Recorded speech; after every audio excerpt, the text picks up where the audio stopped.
Teman-teman sekalian, semangat pagi. Berjumpa lagi dengan saya Bu Ani ya. Kalau yang lalu kita berjumpa dalam bagaimana apa yang akan kita luluskan dalam sebuah rencana bisnis.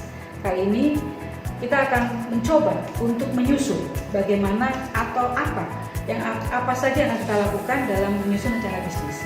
Nah, salah satu contoh nanti yang akan kita lakukan adalah menyusun rencana bisnis sesuai dengan keinginan kita. Dalam hal ini kita mencoba sebuah contoh perusahaan proposal bisnis dalam bentuk PKMK.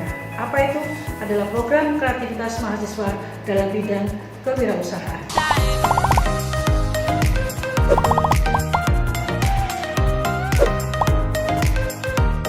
PKMK adalah sebuah usulan bisnis dari mahasiswa yang akan ditujukan nanti kepada Belma Kemendikbud. Teman-teman sekalian, PKMK adalah produk atau usulan mahasiswa yang bersifat kompetitif. Jadi nanti teman-teman akan mencoba untuk merancang sebuah ide bisnis dalam bentuk PKMK. Apa yang utama dalam PKMK ini adalah kreativitas produk Anda yang bernuansa iptek. Ya, jadi ilmu pengetahuan, teknologi, dan sains yang kita kembangkan di sini. Nah, apa saja komponennya? Silakan kita akan lihat beberapa komponen terkait dengan PKMK. Yang pertama, kita bisa melakukan penulisan PKMK itu diawali dengan beberapa konsep khusus terkait dengan luaran yang kita akan munculkan. Lebih spesifik, luaran yang berpotensi pada PKMK adalah luaran yang semata-mata tidak berorientasi pada profit. Yang kedua, produk dan jasa kepakaran dari tim. Jadi artinya bahwa itu adalah kreativitas kita sendiri. Ya. Jadi kita bukan reseller. Ya. Nah, yang ketiga adalah bukan produk komputer dari masyarakat. Kenapa? Karena kita harus membedakan bahwa produk yang berasal dari masyarakat adalah belum bisa jadi. Ya, kita tidak bisa mengukur intelektualitasnya atau ipteknya. Yang keempat adalah pelaku utama adalah mahasiswa. Jadi mahasiswa bukan sebagai reseller. Yang kelima, mengutamakan pada solusi tantangan intelektual. Yang keenam, akan mendasari lahirnya komunitas baru dan unik. Nah, luaran dan potensi PKMK yang akan bisa kita loloskan dalam bisnis ini adalah berupa barang atau jasa. Di mana nanti kita akan juga bisa mengeksploitasi tentang produk ini, hasil produk kita itu pada sebuah artikel ilmiah. Ya, kita sudah bisa munculkan dalam sebuah tulisan atau ilmiah. Keunikan produk itu bisa dilihat dari produknya, jenisnya, ataupun dari bagaimana kita mengemas dalam bentuk struktur atau strategi pemasarannya. Nah, kemudian produk-produk yang akan kita produksi itu adalah bisa juga berpotensi paten ya, atau punya merek dagang. Teman-teman sekalian, apa perbedaan dari PKMK ini? Sedikit agak berbeda dengan proposal bisnis pada umumnya. Kenapa? Karena kita selalu ingin mengikuti kemauan dari investor.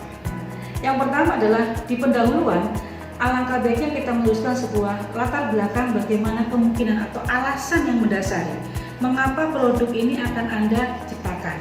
Jadi lebih kepada urgensi kegiatan kewirausahaan atau aktivitas bisnis Anda di sini perlu kita usulkan. Yang kedua juga perlu kita melakukan proses identifikasi peluang. Dari mana kita identifikasi? Dari kebutuhan pasar. Jadi kalau kita sudah menemukan masalah apa yang terjadi di pasar, maka setidaknya kita sudah berusaha mengidentifikasi kebutuhan pasar saat ini. Yang kedua, kita perlu juga melakukan masalah yang menjadi prioritas. Tidak semua masalah yang ada di pasar bisa kita laksanakan dan kita bisa buat proposal bisnis. Yang ketiga, kita perlu definisikan atau deskripsikan dengan tepat, yaitu luaran yang diharapkan, serta manfaat kegiatan.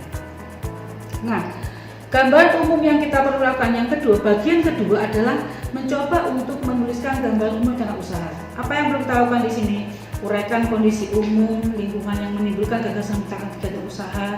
Juga bisa juga melihat pada bagaimana kompetensi kita untuk bisa meluangkan kreativitas kita dalam proposal sehingga kita mampu memberikan gambaran usaha yang diharapkan, menjanjikan perolehan profit untuk menjamin peluang keberlanjutan usaha. Nah, bagian ketiga dalam proposal bisnis ini atau PKMK ini adalah metode pelaksanaan. Jadi setidaknya kita perlu membuat langkah-langkah uraian tentang teknik, tahapan pekerjaan dan menyelesaikan permasalahan. Jadi gambarkan tuh kalau bisa tidak secara tertulis tapi dengan skematis dan terstruktur. Nah, teman-teman sekalian, terakhir atau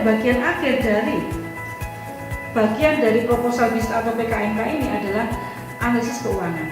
Di sini kita perlu melihat apa saja yang harus kita rancang dalam keuangan bisnis sampai dengan pengeluaran atau investasi yang dibutuhkan. Perlu teman-teman ketahui bahwa untuk menyusun PKMK ini diberi kesempatan modal oleh Kemendikbud Belmawa, yaitu sebesar 5 juta sampai dengan 12,5 juta. Jadi dalam hal anggaran keuangan atau biaya ini, teman-teman nanti bisa merancang keuangannya dengan modal bisnis 12,5 juta. Nah, setelah itu kita perlu membuat sebuah perencanaan jadwal. Perlu saya sampaikan di sini bahwa untuk PKMK jadwal penyelesaiannya adalah 3 bulan. Artinya dalam menyusun PKMK ini teman-teman harus bisa mengupayakan bahwa bisnis ini akan bisa jalan dalam waktu 3 bulan. Teman-teman sekalian, sering kali Bu Ani mendengar dari para mahasiswa bahwa saya sudah mencoba bisnis Bu, tetapi gagal. Saya coba lagi bisnis Bu, tetapi gagal. Ya, saya coba lagi tapi gagal. Pertanyaannya adalah, sampai kapan Bu saya akan mencoba bisnis ini? Jawaban dari Bapak Almarhum Ciputra dengan tegas menyatakan bahwa setiap kegagalan adalah butuh jawaban. Jawabannya apa? Jawabannya adalah kalau kita masih mampu untuk mengevaluasi apa inti masalah atau kegagalan yang kita alami, maka berarti kita belum gagal. Tetapi kalau tidak ada lagi alasan atau kita tidak mampu lagi mengevaluasi kenapa kita gagal, maka sudah kita berhenti. Berhenti dalam arti tidak berhenti bisnis, tetapi mungkin usaha ini tidak cocok untuk Anda. Silakan beralih ke tugas atau usaha yang lain. Teman-teman, sukses selalu. Luar biasa untuk Anda, semangat untuk semua. Semangat pagi. Wassalamualaikum warahmatullahi wabarakatuh.